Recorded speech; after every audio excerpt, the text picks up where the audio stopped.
For decades, millions of workers have been losing ground, blocked from jobs they have the skills to do.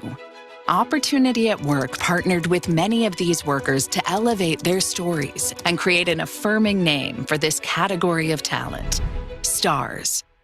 At over 70 million strong, STARS reflect the full breadth and diversity of talent in America. We've proven that STARS have valuable skills. Over 30 million are qualified for higher wage work today, but are blocked by the paper ceiling. But it wasn't always this way. In 2000, STARS filled 60% of good-paying jobs. Since then, they've filled just 12% of new ones. The health of our economy, not just for workers, but for businesses, depends on changing this. And the first tears in the paper ceiling are showing. Companies publicly touting workforce programs to hire STARS.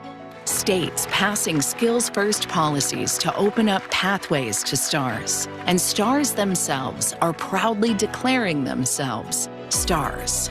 Now, Opportunity at Work's new STAR Mobility Compass shows us how we can truly break through. It points to 3 areas for collective action that, together, can move 10 million STARS into higher-paying jobs by 2030. 3 million STARS can access greater upward mobility if we focus skills-first practice change on just 30 jobs. 5 million STARS move up by raising wages in just 5 jobs that currently undervalue STARS skills. And another 2 million STARS succeed by filling new-to-world jobs that tap STARS skills in critical roles for businesses in growth industries. The labor market is at a crossroads. Down one path, the status quo holds back millions of skilled workers. Down another, we create more opportunities for everyone by taking action on a simple truth: that the skills you have matter more than where you got them. We have the data, the tools, and the proof. Now it's time to accelerate change together.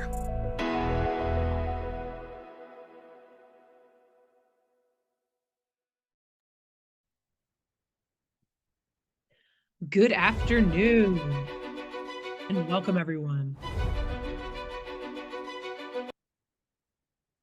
All right, welcome everyone, and good afternoon. My name is Blair Corcoran de Castillo, and I have the honor to lead the public sector and policy team at Opportunity at Work. Opportunity at Work is a nonprofit social enterprise focused on rewiring the labor market so that all individuals can work, learn, and earn to their full potential, including a group of workers that you just heard about, referred to as STARS. So these are workers who are skilled through many alternative routes. They've got skills that they've gained in community college, military, boot camps, workforce training, and on the job. They just don't have a bachelor's degree. And at Opportunity at Work, we believe that a focus on skills provides opportunity for anyone to compete for the job, regardless of where skills were gained.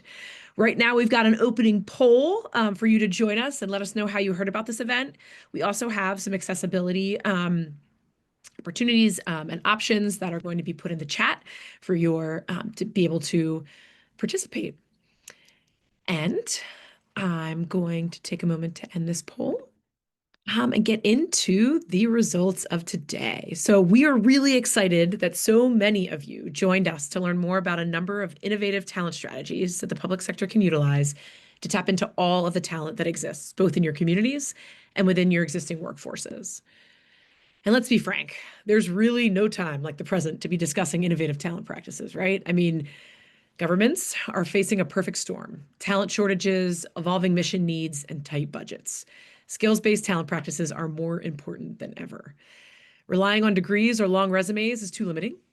Focusing on skills, agencies can tap into broader talent pools, compete more effectively with the private sector, and fill roles faster. This approach also makes government more agile as challenges like AI, cybersecurity, public health, and digital services evolve. Skills-based strategies ensure agencies bring in the right capabilities quickly. And with so many employees nearing retirement, it also strengthens retention. Upward mobility, upskilling, and reskilling staff allows agencies to move people into critical roles and keep valuable institutional knowledge. Most importantly, skills-based practices maximize taxpayer value, making the right people with the right skills, delivering the highest impact within constrained budgets. Overall, skills-based practices make government workforces more agile, inclusive, and effective at a time when that's never been more essential. So I'm so excited to see so many familiar faces. I know so many of you on the line today feel this so intimately. And in fact, many of you have reached out for support, ideas, and a community. And that's why Opportunity at Work launched the STARS Public Sector Hub, or the Hub, as we lovingly refer to it, last year. The Hub is our growing network designed to help state and local leaders strengthen their workforces through practical skills-based strategies. And it exists to connect ideas with action and to give leaders tools they can actually use. So that's what today is all about. We'll be sharing some insights from our forthcoming report, Activating Talent in the Public Sector, the STARS Mobility Compass. It's actually live on our website today. And you'll learn more from government leaders about how to translate these insights into action. And I promise, seriously, I promise, today won't be just about theory. By the end of today's webinar, you'll walk away with some tangible tactics to bring back to your teams, plus the chance to plug into a community of other government leaders like yourself through the Hub. More on that later. But first, for those of you that are newer to Opportunity at Work and the STARS Public Sector Hub, welcome. This hub is a network that equips government leaders with the tools, data, partnerships, and support needed to adopt skills-based talent practices. The hub is free. It's open to individuals who want to learn more about skills and talent strategies. It's also open to government agencies or institutions who've made commitments to hiring and advancing based on skills and may want full agencies or departments to go on a journey together. There are a series of offerings to help you based on your context, your needs, and your goals, and there's more to come on that at the end of the webinar. But first, let's discuss what we're seeing from government leaders and discuss a little bit about the state of public sector skills-based talent strategies. We'd welcome you to share a little bit in the chat how you're utilizing skills-based talent practices. And as you do, we'll share a little bit about what we've been seeing across the hub. So momentum is real and it is bipartisan. So what we've seen is the last two federal administrations, 30 and 31 states have made commitments to remove unnecessary degree requirements or advanced skills as the key indicator for roles. A growing number of cities and counties have also joined the movement, from Philadelphia to Chicago to Hennepin County and many, many places in between. And beyond commitments, we're quickly seeing a shift from ideas to systemic change. For example, if you go to the next slide, our analysis of the first 18 states to take executive or legislative action showed that they opened more jobs to STARS than they had in the year prior to their commitments. Not only that, we saw that each year following the commitment, degree requirements continued to fall. In addition, we found that many of the jobs that were open to STARS were good paying jobs, including middle and high wage jobs.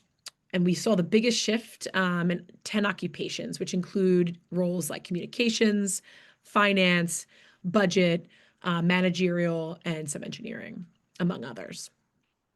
And this means that government leaders are not just making proclamations, but they're really taking action. And we're getting to see that up close with a cohort of states that have joined us on a one-year journey. If we go to the next slide, Colorado is one of those states. Here you see how they're doing. They've made top to bottom commitments to skills-based talent strategies, and it's really paying off. 93% of state job postings now have a requirement that focuses on skills, and they've been building pipelines so anyone with the skills for the job can compete for it and get it, as evidenced by the over 1,500 STARS hired in 2024. This is just one state in the cohort, and you'll get to hear from 2 more states that we've been working with this afternoon. So it looks like others are sharing in the chat how they're using it. And unfortunately, in my view, I can't see it. I'm sorry, but keep them in there and we'll get to them. But I think overall, there's been a lot of movement in the public sector. Yet, even with all this momentum, implementation tactics and best practices are still nascent. And that's what this report we're talking to is all about. It's actually a response to your questions and your needs. So many of you have asked either how to get started, advance, or consider new ways to adopt skills as the language of the labor market for your region. to give new opportunities to all workers, including of STARS. So with that, we're going to get into it. I'm going to turn it over to my colleague, Papia DeBroy. She's our Chief Impact Officer, and she's going to actually share the insights from the 3 levers that are in our report that you can use to advance skills-based talent practices and open up more opportunities in your communities. Papia? Thank you so much, Blair. It's so nice to see so many of your names here on the list today. Thank you for taking the time to join us. We know you all have very busy schedules. We really are so excited about the leadership in the public sector on this issue. It's truly been inspiring to us at the organization. And I want to start today by sharing a bit more about the big picture before we dive into the conversation. So STARS, workers who are skilled through alternative routes, as we know, make up more than half of the US workforce. And, in many respects, they're the backbone of our economy. They span every community, every sector, every demographic. But when we look specifically at good paying jobs in the public sector, what this chart is showing us is just how striking of a decline we're experiencing for STARS. So just to orient you to the lines on the page here, in the year 2000, STARS held over 60% of good paying jobs in the public sector. These are stable, upwardly mobile jobs in government in roles like compliance officers and auditors. They provided pathways into the middle class. But if you fast forward to today, all the way on the right-hand side of the chart, what you see is that STAR representation in those roles has actually dropped to under 47%. That's a loss of more than 1 in 5 seats at the table for STARS in just 2 decades. So why does that matter? Well, it means millions of experienced, skilled workers are actually being left out, not because they lack the ability, but because of unnecessary degree screens. And effectively, government is now struggling to fill positions at a moment when demand for that public service is higher than ever. This decline isn't just a statistic, it's a signal, right? It's a signal that our systems aren't keeping pace with the realities of our workforce, and we're overlooking talent that can strengthen our public institutions, improve our service delivery, and actually restore some pathways to economic mobility for millions of workers. So if this is kind of the problem that many of us have been grappling with from a problem statement perspective, we wanted to think about, well, what's the opportunity here? And so the public sector STAR Mobility Compass is in many respects a response to this. So if we go to the next page here, what we do in this body of work that has been released this week is actually to highlight exactly where governments can open doors for STARS and strengthen their own workforces. And effectively, what it begins to show us is that small and intentional shifts in hiring and job design can actually unlock a pretty massive impact for the public sector. And so we're going to talk a little bit today about the 3 levers that we talk about in this report. And just to give a quick overview before I go into them in more detail, in the top of the chart there in the light blue, the compass looks to the future. With the rise of AI, with new technologies, we're actually expecting to see the public sector generate nearly 800,000 new-to-world jobs by 2030. How should we be thinking about STARS with respect to those new-to-world jobs? In the middle, in the dark blue, we looked at 5 common low-wage jobs where STARS are concentrated, and we started to actually analyze the skills behind them. We'll talk a little bit about where there's opportunity here. And then in yellow, we've actually pinpointed 30 key public sector jobs that we believe are gateways to economic mobility. If governments actually steadily increased STAR access in these roles alone, we believe you could see more than 400,000 more STARS in these jobs that we also need to fill. Altogether, if you look across these levers that are available to us, we could support 1.5 million STARS to make transitions into jobs we need to fill in the coming 5 years. So one way of thinking about this mobility compass is that it's a roadmap. It tells us where to focus. It tells us what's possible when we actually move away from degree-based hiring and think about opening the door to talent that's already in our communities. All right, I'd love to dig in. Let's move to the next page.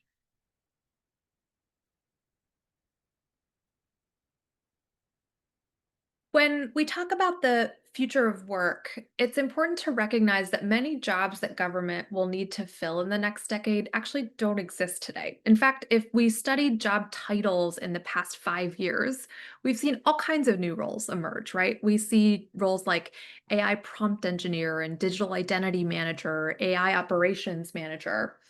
Um, these aren't just isolated examples, though. We see from a lot of different sources that fields like AI, machine learning, data analytics, these are some of the fastest growing areas in the global economy. And public institutions will need talent in all of these sectors and spaces. So here's the key. Now, while many of these jobs may sound cutting edge, the skills that actually power these roles are anything but unfamiliar. When you actually do an analysis of the skills required for these positions, you see core competencies and skills like communication, leadership, problem solving, detail oriented, management.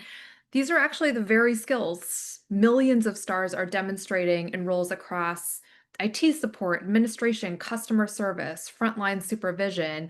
And our analysis actually shows that the skills that stars already use are actually required in many of these new to world jobs too. It means, in some respects, that the workforce of the future is kind of already here, right?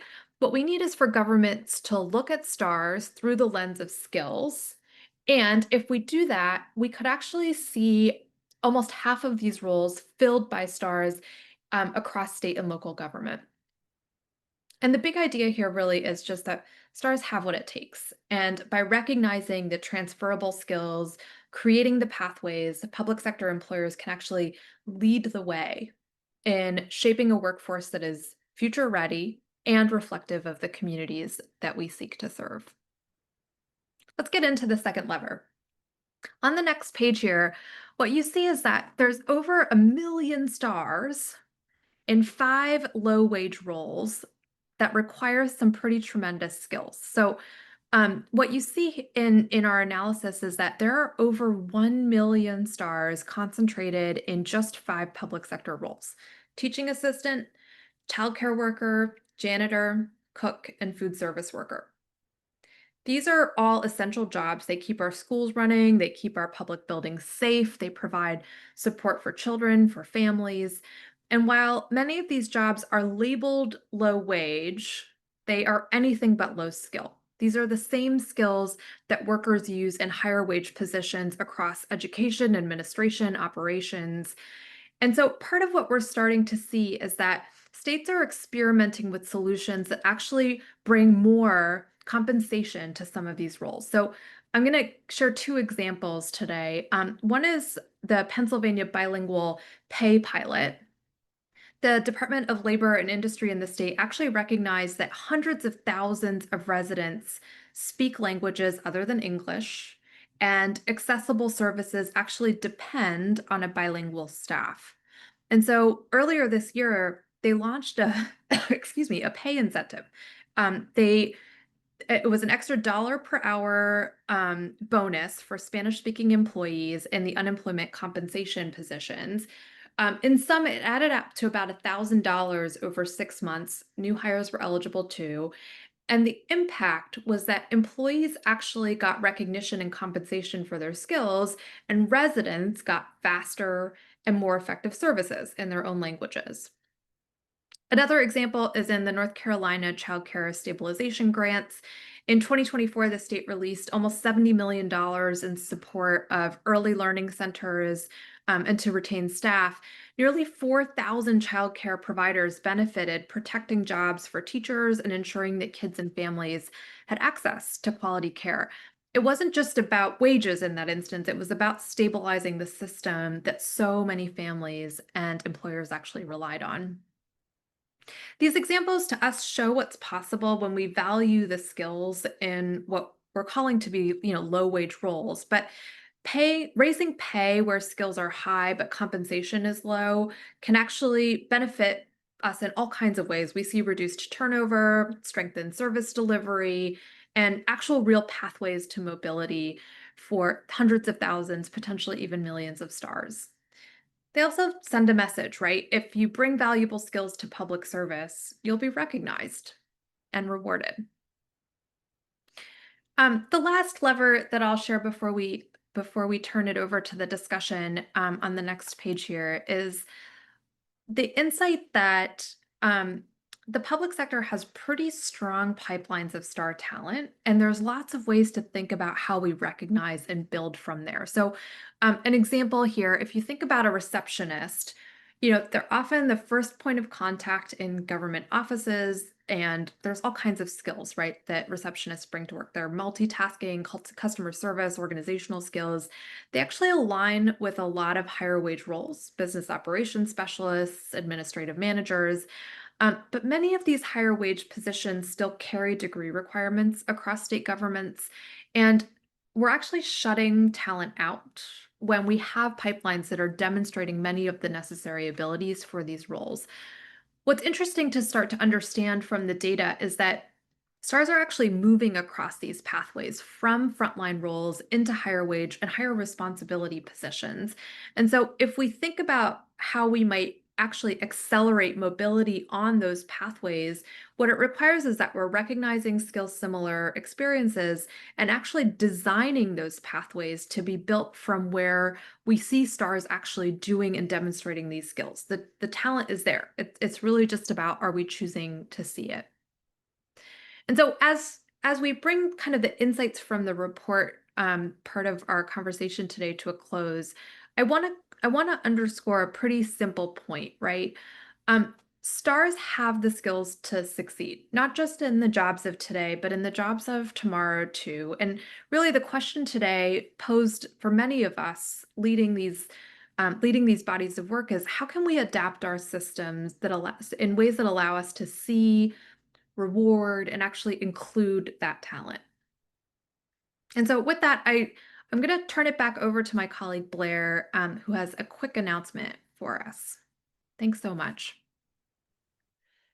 Thank you so much, Papia.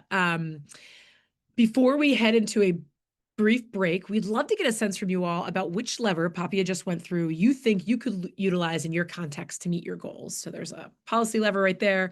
Once I'm going to poll. Once you've responded to that poll, we're going to take a 2-ish minute bio break for you to grab a refreshment, stretch your legs, maybe do a little jumping jacks. I know it's the afternoon. Just to get pumped up for this next part. And when we return, we're going to bring this to life with a segment we're calling Between Two States, a fireside chat with Utah and California, which will be an in-depth conversation with John Barrand and Sally Lee, who will share how they're making this real on the ground.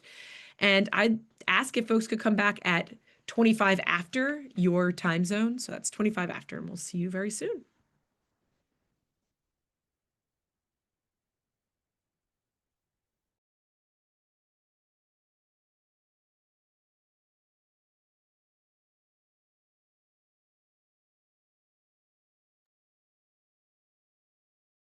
But you're not going to want to leave, so stay around.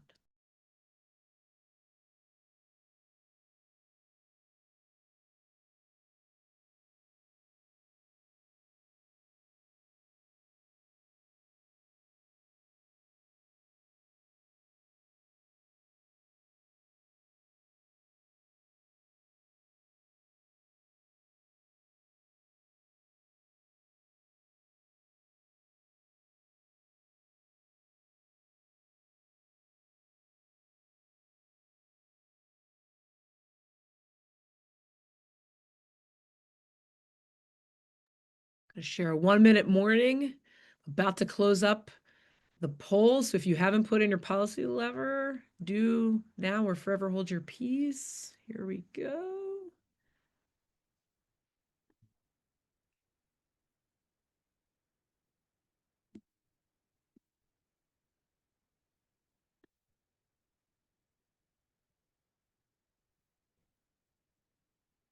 All right.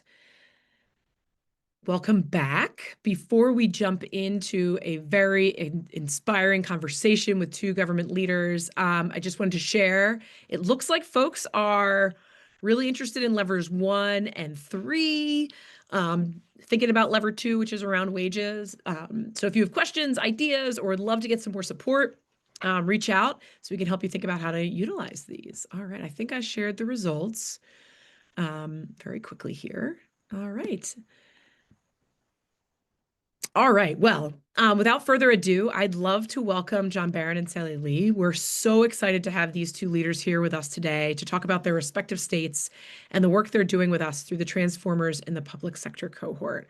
But first, I want to share and really acknowledge John and Sally. They have been two outspoken advocates for skills-based talent practices throughout the time we've worked together, and we appreciate their enthusiasm, their leadership, and really their vision for what this could mean in their states. So thank you both so much. All right, so as we get into this, we're going to dig into Utah first.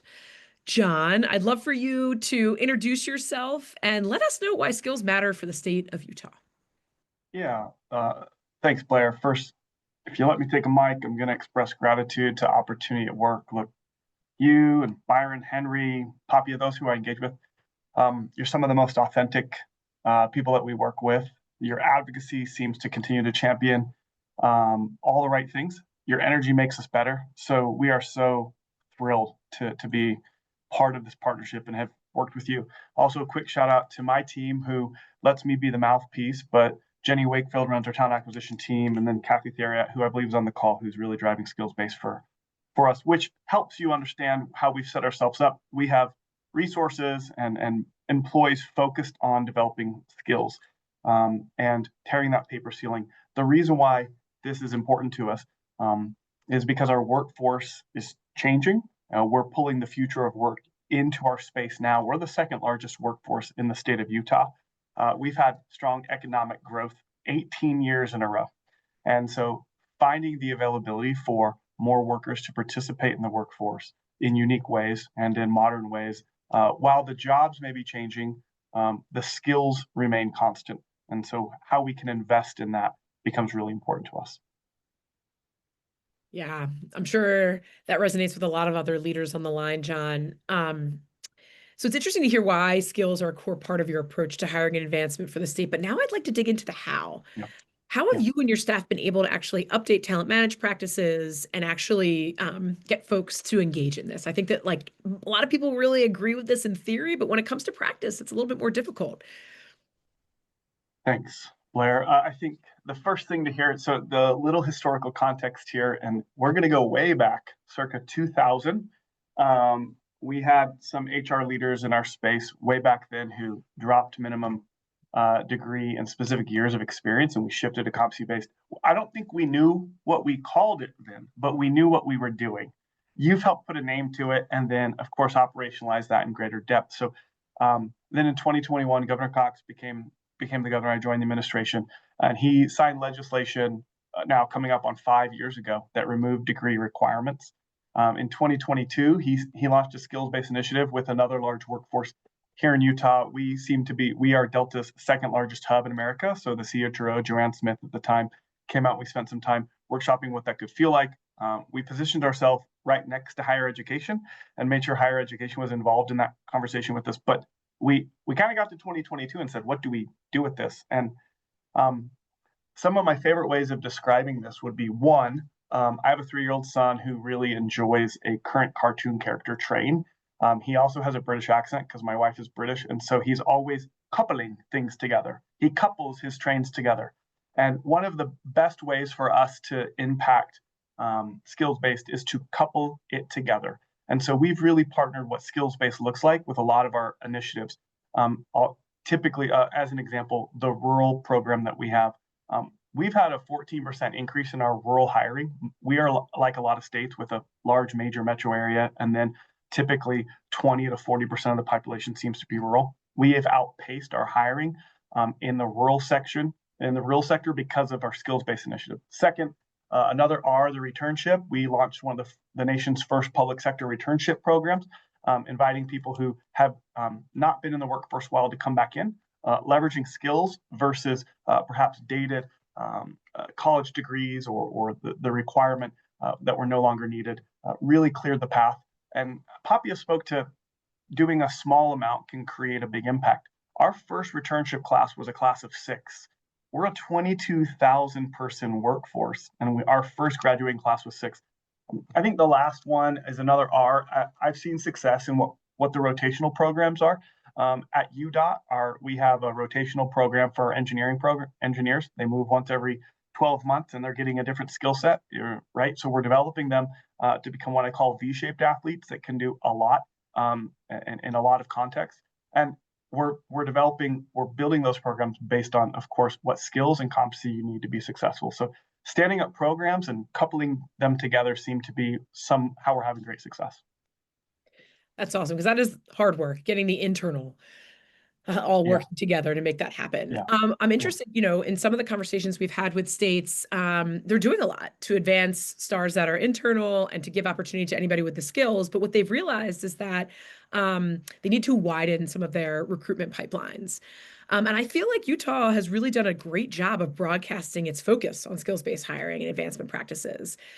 You actually have a page that talks about skills-based as one of the pipelines into the state of Utah work. I'm wondering, what early successes have you seen from these initiatives that help you understand that the work is having an impact? Yeah, thanks again for the great tee up. I could go for half an hour, so you're going to have to flag me here. But one thing I think typically skills-based is probably sitting for the majority in an HR space. What I found is, don't make it an HR project. Don't call it an HR thing. And HR professionals, we typically aren't great, myself included, in doing the storytelling of the storytelling. So being deliberate in our resources and our allocations in those decisions. As an example, and I know a lot of cities and counties may not have these resources or the recommendations, but my second hire as the chief HR officer for the state of Utah was to hire an employee brand manager. I knew we had to do better storytelling. So of course we have a landing page where you can go and learn about skills-based hiring once a week, or I guess every 2 weeks. In fact, just this morning on our socials, you'll see a launch of another skills-based story. We're telling the story of Amanda Robinson, a hearing officer from the Board of Pardons and Parole, who at 18 years old drove to the correctional facility and knocked on I said, I want a job here. She wanted a job here. She worked her way up through, and now she's not only at our correctional facility, but has worked her way into Board of Pardons and Patrol. That's a skills-based story worth telling. So I found being deliberate in how you tell your stories, right? In a world where you scroll every 8 seconds, when you're flipping the thing, how can you engage in that 8 seconds? Or hopefully you can capture them for 90 seconds to tell a compelling story. And be deliberate in your storytelling seems to be something that helps us win. Yeah. That's awesome. Thank you so much, John. Don't leave. We're going to move over and on to the Golden State with Sally Lee, but we will have John and Sally come back for questions from the audience. So Sally, there's a lot happening in the great large state of California. Could you tell us a little bit about yourself and the role that skills play in the state's approach to talent, both for the state workforce as well as for employers across the state of California? Sure, absolutely. Hi, everyone. I'm Sally Lee, and the Deputy Secretary for Workforce Development of the California Government Operations Agency, also known as GovOps. And, I tell everyone that I'm in my dream job. And that's because every day I get to work with really smart people and really passionate people. I get to work with our department leaders to really build a public sector workforce that's not only ready to serve Californians well, but that also truly reflects the diversity and the talent across our diverse state. One of the ways that I'm working with our great leaders here to move this work forward is really by encouraging hiring practices that look at the whole picture. So this includes education, experience, and skills. And I really want to stress that it's not about replacing degrees, but here in California, we want to recognize that people bring values in different ways. And so I'm really happy to be a part of this important conversation today, Blair. Thanks so much, Sally. It's so exciting. I want to dive in a little bit into the nitty-gritty because you guys are doing some really innovative work. Yes. So over the years, the state of California has been committed to building a skills-based talent ecosystem. In 2023, Governor Newsom signed his executive order to remove unnecessary degree requirements, and then in 2025 unveiled this master career plan for education for the state. Yep. How has your office been working towards this effort and working with CalHR to expand access to state employment to anybody with the skills that has? Yeah, so thank you for that question. It's a really exciting time to be doing this work. And here at GovOps, we've been working very closely with the California Department of Human Resources, along with the State Personnel Board, to make sure that the governor's commitments actually translates into real opportunities for stars who we know bring incredible value through experience, training, and community-based learning. So through our wonderful partnership with Opportunity at Work, I've had the privilege of working closely with what I call my partner in crime, Chris Danyard. Chris is CalHR's selections chief, and Chris and I have been working very closely together to embed skills-based hiring into our HR practices in meaningful ways. And so together with Chris and our CalHR leadership team, we're piloting competency-based examinations and updating job classifications to create even more pathways for stars. So really proud to share that California has introduced non-degree pathways that have reached roughly 62,000 state jobs. And this is amazing because it expands access to public service careers for a broader range of talent. And again, this kudos really goes to our CalHR department and State Personnel Board in doing all this work. It's not easy work. I mean, we have 150 plus state departments, 250,000 state employees, and 2,600 state classifications. And so it's a very complex system, but we're really committed to this work. Yeah, that is really exciting, because I think the top question that we get anytime we talk to anyone is, how are you assessing skills if you're not using a degree? And so I think I'd love if you could share a little bit more about these competency skills-based assessments and how you all are thinking about them and using them to create more access and understanding of what skills Sure. bring.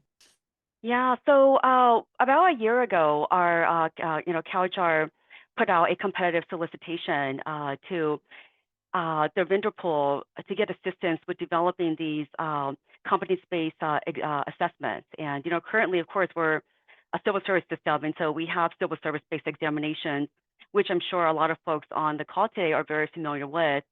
But we really want to better understand the value of competency-based assessments and how we can use that to really test to make sure that candidates are prepared to actually perform the duties of a job, right? And so we're still sort of in that trial space right now. We've been working with this vendor for close to a year, and the partnership's going really well. And we're at the stage where we're really engaging on, how did we build out these assessments? How did they work? And I'm really just in the pilot phase for this.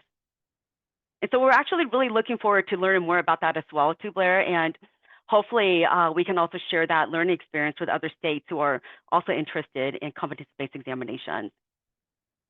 Yes, I'm sure that would be of great interest, and we'll be asking to stay along on the journey with you.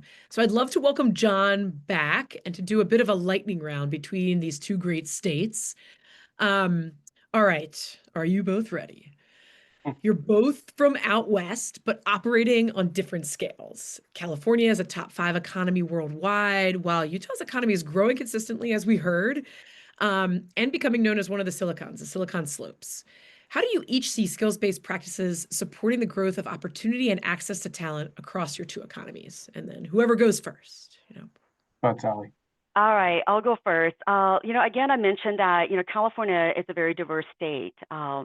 And so therefore, it's even more important for us to recognize diverse pathways to skills development. And by doing this, by adopting skills-based hiring practices, we're making employment more accessible to historically underserved communities, including veterans and immigrants and first-generation professionals. So as a first-generation professional myself, I can especially appreciate this, and I'm really glad that California is leading the way. How about you, John? Thank you, Sally. Yeah, thanks, Sally. I always try to go to a starting point for our workforce or our available workforce that could attach to something. Once again, thinking of the coupling here. Utah is consistently ranked as the #1 state in the union for volunteerism. So how we drive impact in volunteerism. So as an example, one to share out there, Salt Lake City will be hosting the Olympics in 2034. We're already having conversations about the 18,000 volunteers we're going to need to run the Olympics. and how we match the skills of those volunteers to actually get them into the right place. We're 8 years out, so we are talking about infrastructure, we're talking about security, but we're also talking about talent development to make us a talent-ready organization 8 years out on the world stage. Now, that's a really fun thing to say, but when we have volunteerism as such a privilege and opportunity here, how are we capitalizing on that skill set and then encouraging the workforce to capitalize on it? Taking credit for the work they're doing in volunteering seems to be driving some economic growth within our state as we couple it with skills-based competencies. You'll similarly have to keep us along for the journey on what that means for the next 8 years, because I think that's a great opportunity and a great lesson for many to learn from. Yeah. All right, next lightning round. As we work through tighter budgets, that's what we're hearing. What would you highlight for other states or cities who are interested in advancing skills-based practices, but may be reluctant due to their existing budget reality? What can you do in constrained budgets through skills-based in your experience? Yeah, I'll say, go ahead, John, go ahead. Oh, I'll just say thanks. I think mine will be fairly quick. If it's a financial decision, it needs to be data informed. The data shows that skills-based or STARS have a higher retention rate. So the less you hire, the less you're pumping into that always coveted quality of hire, right? So if you can retain, and the data shows, Harvard Business and had a report in February 2024 that said skills-based are retained at a 10% higher clip. That's a good enough number for me to start quantifying on the background. Secondarily, this is leading to how we continue to retain employees. And we get to what Sally alluded to, a competency-based matrix. Let's make stronger employees, right? So there's a performance element of that. But if you introduce a competency-based matrix and say, are you proficient at your job? And what does it take to get to the next level? Now we're having a performance conversation baked in skills development. You set yourself up for cost savings in the long run. Less turnover equals stronger budgets for sure. Yeah, just to add to that, I would also just like to point out that, skills-based practices are scalable and they're flexible, right? So it doesn't require a huge investment up front. And in tight budget times, we've all experienced that. Cities and states can start small and they scale up based on that work. So no, you don't have to do an enterprise-wide classification study, for example, which, I've led one, and I know it could be very costly depending on how large and complex your classification plan is. And so I'd say start small and work from there. Great. I think those are very helpful suggestions for two who know. All right, last lightning round question. What makes you both hopeful looking ahead? That's a really great question, Blair. So thank you for asking that. For me, I've seen firsthand how removing unnecessary barriers can change lives. And, I've seen how people who were once overlooked are now thriving in roles where they can contribute meaningfully and grow their careers. And so for me, that's what makes me really hopeful about continuing to advance this work for our state. And, it's good for me to, it also makes me proud that our other states are also adopting this as well. But that's what makes me hopeful.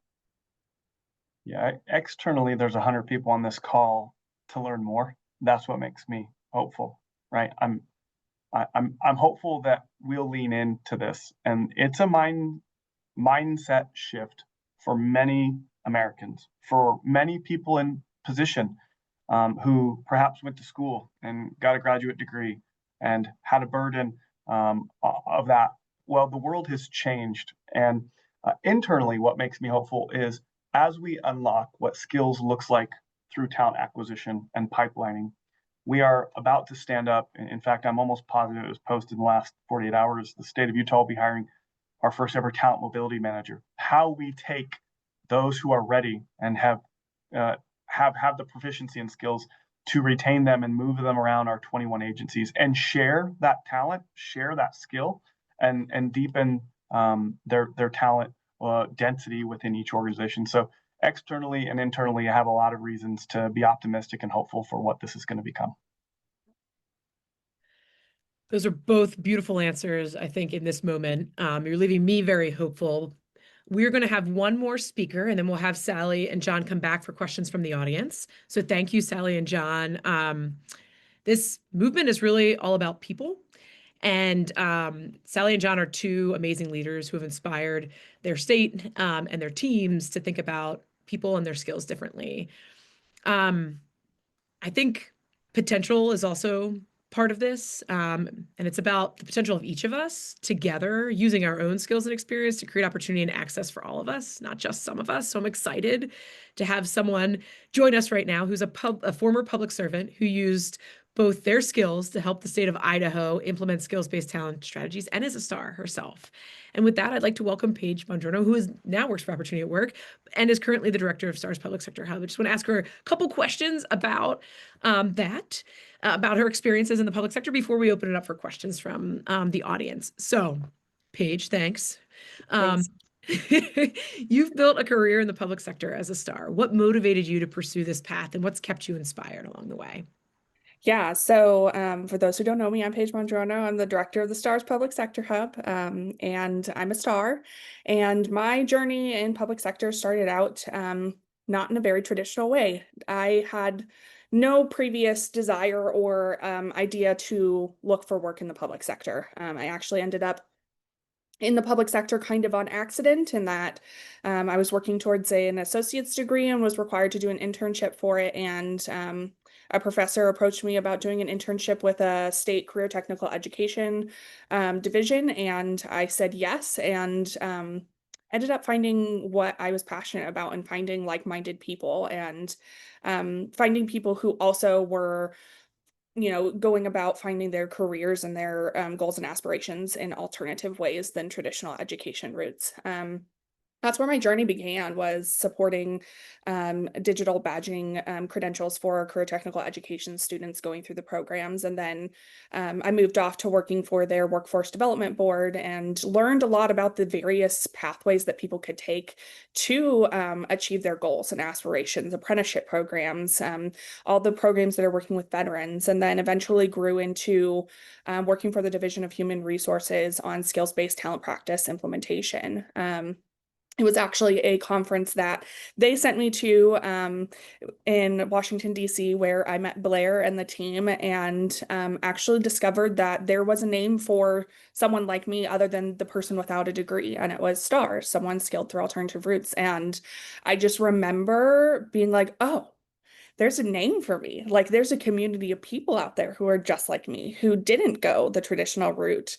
And I was ecstatic about it. And so when this opportunity came to help lead national initiatives to support people like me, I was ecstatic about it. And I think what keeps me motivated is, one, just I've had lots of life experiences that I would never want other people like me to experience. And if I have a voice that I can use to help make national change, to support those people to achieve their goals and dreams, I'm going to do that. And the other thing is, working in the public sector, I learned what amazing and dedicated people work in the public sector and how much help that they could use, because I know the public sector often gets overlooked when it comes to being given a leg up or additional tools and resources to support initiatives. So being able to give back to the people who ultimately supported me in my STAR journey is what keeps me motivated.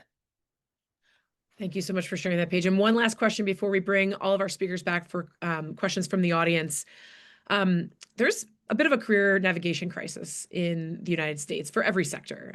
Most people, including myself, didn't know what the options were, except for maybe what their parents or neighbors did. Why do you believe it's so important for STARs to see the public sector as a place where they can not just work, but lead and grow? Yeah, I think it's important because, one, we see in a lot of states, even cities and counties, that the public sector are the largest employers in their states, or respective cities or counties.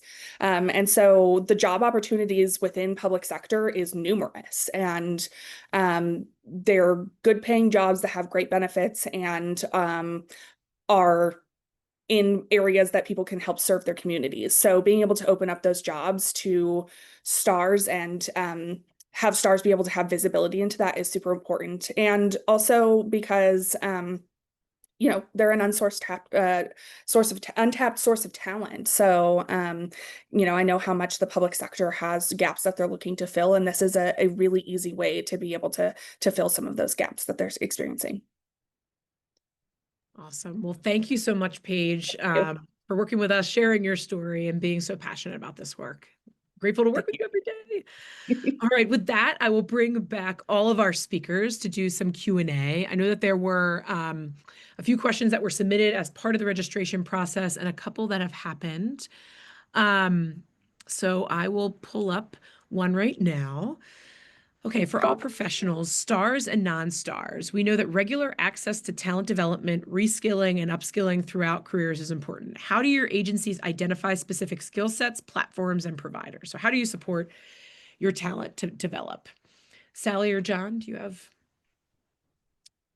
Yeah, thoughts? I would say that, our Department of Human Resources offers an abundance of training for all of our state employees. So this is centralized training, and I'm really impressed with the training offerings.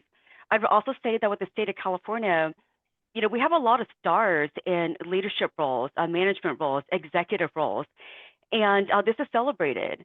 And so in every department I've worked in, there's a culture of mentorship, right? Informal mentorship, whether it's that or a formal professional development program. But there's always a star that's visible in a leadership role where you can look at them and say, wow, how did you get there? And how can I develop myself to get into a position like that as well? And so that speaks really well to the culture of the state of California. And again, I've worked for the state for quite a while, but in every department, there's always a star in a very high role, multiple stars that are very inspirational. A quick piggyback would just be actually, vulnerably speaking, this is a real wrestling match for us right now. We have 3,800 hiring managers, and changing again the mindset at that level is the hand-to-hand combat. And I think we're winning in these. Our HR generalist or our recruiting team is spending time in these one-on-one situations, helping validate. It's almost like proximity to proof is needed by the hiring managers. We aren't the decision makers, however, we are the advocates in this space. So I don't think we're doing it perfectly, but again, we're finding success in delving in, not in an edict from the chief HR officer, but rather from the hiring manager being supported by a recruiter in those confidential and private one-on-one meetings. Seems to be how we're winning. Okay, that's helpful.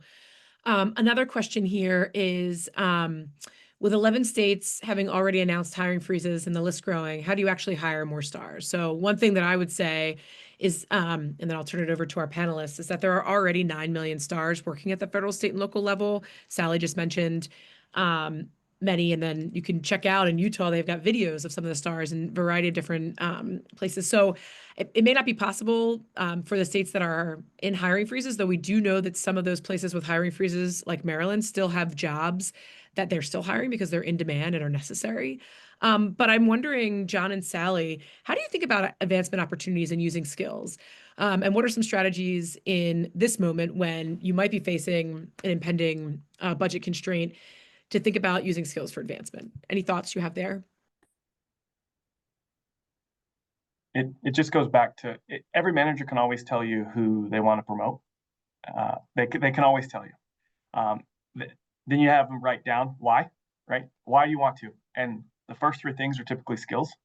And right, so it's a really interesting exercise to play that game. Now that's a very informal way to progress this, but as you define what I keep calling the COMSI matrix and what the expectations are for proficiency in the role, those skills seem to be once they're clearly communicated to a downline, they seem to really lean into it. And that's what our workforce wants right now. They want development, right? They're craving that. And so providing a roadmap is one of the ways that we're winning.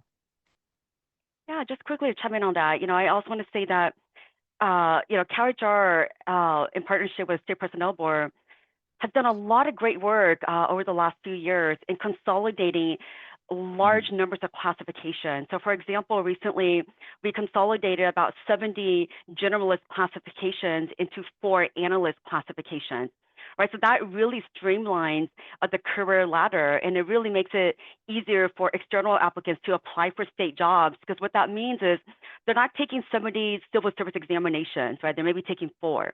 it makes mobility and going up your career, understanding the class plan easier for our employees as well. And in doing so, we've also created pathways that don't require 4-year degrees. And so that's the focus on skills, and that's the axis for employees to use the skills to advance up. And we've also done that with our managerial and supervisor classifications as well. We condensed about, I want to say 10 or 15 into just 4. Oh, wow. Both of those are very helpful responses. So thank you both. So last question. So there's been a lot of discussion about some of the changes at the federal level, and including potential cuts in funding flows to states, and that may have impact on state employment opportunities broadly.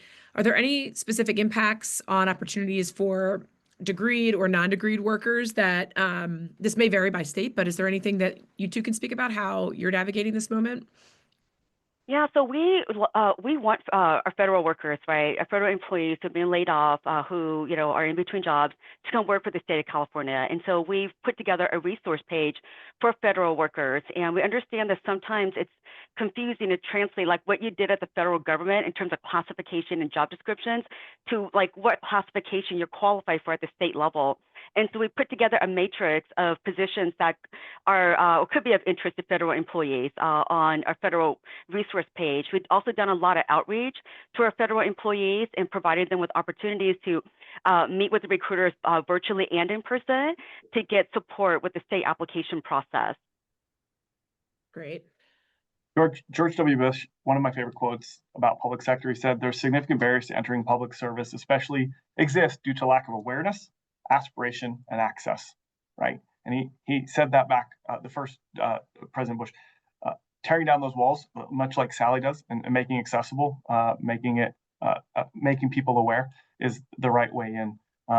We have a significant workforce in the federal government with an Air Force base around, and we certainly are geocaching, geofencing what that recruitment strategy could look like, and very aware of a potential shutdown in the space that could have an impact on us as well. But we don't bifurcate. To directly to your question, we had 88,000 applications last fiscal year. We hired 2,300 stars and 2,300 degrees. So we have a pretty even split, and we're not out there chasing one or the other or favoritism in that space. So I think we're doing it right, and we welcome all qualified candidates to come apply to the state of Utah for sure. Amazing. Please welcome me and please join me in thanking John and Sally for both their commitment to skills-based talent practices, but also for sharing their time and expertise with us today. Thank you so much. It's so amazing to get to hear from the folks on the ground who are doing the work. So thank you for sharing.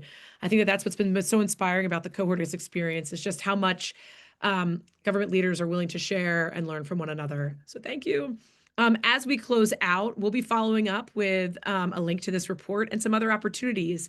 But this hub is really built for you all, government leaders, to make sure that you're getting the support you need. So if you're not already a member of the hub, sign up to become a hub. The QR code right here, you can use it on your phone and join now. If you are already a member of the hub, we encourage you to invite a friend.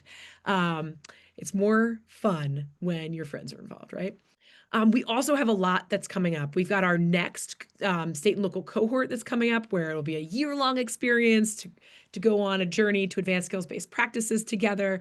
Stay tuned. Applications will go live on our website next week. If you want to get early access and priority access, you need to be a member of the hub. So more of an incentive to join the hub. And finally, we're also launching a data community of practice. One of the other things that we've heard from so many across the country is that data and HR are sometimes separate and siloed, and they really want to work together. And sometimes they can both feel lonely when it comes to data. And this is an opportunity for you to join others who are trying to use data to drive decision-making. So if you join the hub, you can learn more and sign up. All right, with that, I want to thank you for sharing your time, and please feel free to reach out. And thanks for what you're doing to provide access to more workers to good jobs. Thanks. Over and out from Opportunity at Work.